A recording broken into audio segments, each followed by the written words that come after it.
మీరు చూస్తున్నారు.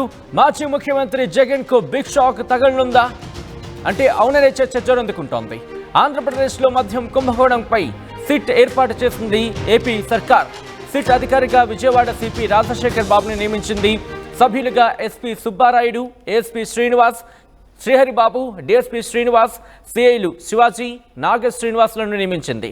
గత వైసీపీ ప్రభుత్వంలో జరిగిన మద్యం విక్రయాలపై దర్యాప్తుకు సంబంధించి ఆదేశించింది. ప్రతి 15 రోజులకోసారి ప్రభుత్వానికి నివేదిక ఇవ్వాలంటూ కూడా కొద్దిసేపటి క్రితం ఇదే అంశానికి సంబంధించి జీవోను పాస్ చేసింది. దానికి సంబంధించిన ఆర్డర్స్ మీరు చూస్తున్నారు. గవర్నమెంట్ ఆఫ్ ఆంధ్రప్రదేశ్ అబ్స్ట్రాక్ట్ అంటూ మీరు చూడొచ్చు. జనరల్ అడ్మినిస్ట్రేషన్ ఈ అంశానికి సంబంధించి కొద్దిసేపటి క్రితం ఈ ఆర్డర్స్ని పాస్ చేస్తుంది. అప్డేట్స్ అందించేందుకు మా ప్రతినిధి రాజేష్ సిద్ధంగా ఉన్నారు. రాజేష్ దగ్గరికి వెళ్ళే ప్రయత్నం చేద్దాం. అంతకన్నా ముందు ఆ కాపీని మీరు చూస్తున్నారు. ఆర్డర్ కాపీస్ని SV Rajasekhar Babu, IPS commissioner of police, NTR police commissionerate Vijayawada head అంటూ చెబుతున్నాయి. దాంతోపాటు ఇంకొక 6గురిని మొత్తం 7గురితో ఈ సిట్ను ఏర్పాటు చేయడం జరిగింది ఏపీ సర్కార్.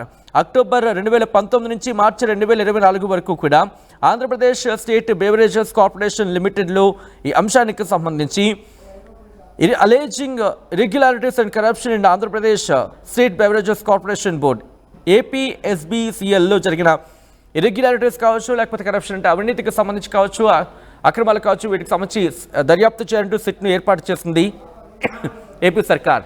అప్డేట్స్ అందించేందుకు మా ప్రతినిధి రాజేష్ సిద్ధంగా ఉన్నారు. రాజేష్, సిట్ అయితే ఏర్పాటు అవ్వడం జరిగింది. ఎప్పటి నుంచి సిట్ ఎంక్వైరీ ప్రారంభం కాబోతోంది? సిట్ ఎంక్వైరీ ఎప్పటి నుంచి ప్రారంభం కాబోతోంది? అండ్ అలాగే ఎప్పుడు నివేదిక ఇచ్చే అవకాశం ఉంది, పూర్తి స్థాయి నివేదిక?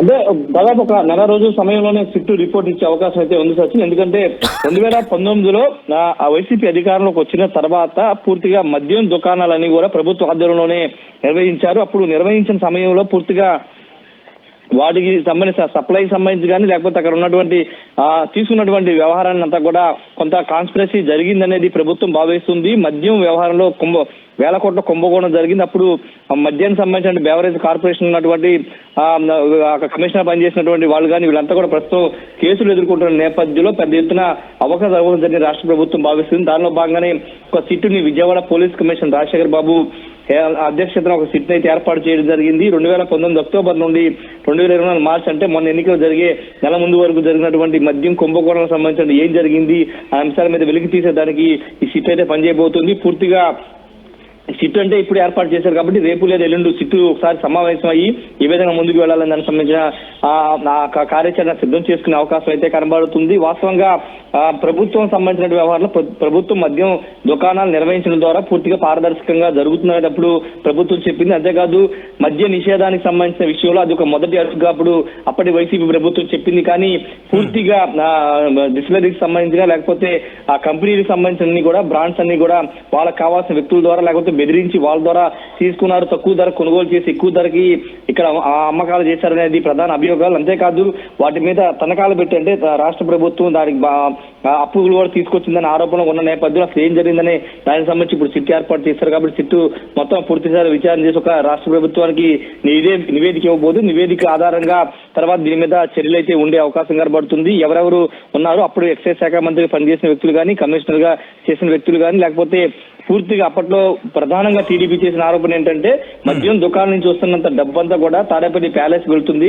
పూర్తిగా ఆన్లైన్ పేమెంట్స్ చేయకోకుండా క్యాష్ తీసుకుని ఆ డబ్బునంతా కూడా తాడేపల్లి ప్యాలెస్ పంపిస్తున్నట్టు పెద్ద ఎత్తునప్పుడు పట్టాభిలాని నేతలుగా చాలా మంది విమర్శలు చేశారు. ఇప్పుడు ఆరోపణలకు సంబంధించిన వ్యవహారంలో అప్పుడు ఏదైనా నిజంగా ప్రభుత్వ పెద్దల హస్తం ఉందా, లేకపోతే ఎవరు ఇది బ్యాక్గ్రౌండ్ ఈ మద్య వ్యవహారంతా నడిపించారని దానిపైన అభియోగాలు ఎదుర్కొన్న వాళ్ళ మీద చర్యలు ఉంటాయా, లేకపోతే సిట్టు ఎవరెవరు దీంట్లో దోషులు తెలుస్తుందనేది చూడాల్సిన అవసరం అయితే కనబడుతుంది. ఖచ్చితంగా ఇప్పటి వరకు పూర్తి స్థాయిలో మద్యం వ్యవహారాలకు సంబంధించి గత ప్రభుత్వ హయాంలో జరిగిన మద్యం వ్యవహారాలకు సంబంధించి రాష్ట్ర ప్రభుత్వం ఎందుకు సైలెంట్ గా ఉంటుందని ఒక విమర్శలు ఎదుర్కొంటున్న నేపథ్యంలో ఇప్పుడు ఎట్టకేలకు సిట్ అయితే ఏర్పాటు చేసిన నేపథ్యంలో సిట్టు విచారణ చేసి ఫర్దర్ గా ఏంటనే దానిపైన ఒక వివరణ, ఒక నివేదిక ఇచ్చే అవకాశం అయితే కనబడుతుంది సచిన్.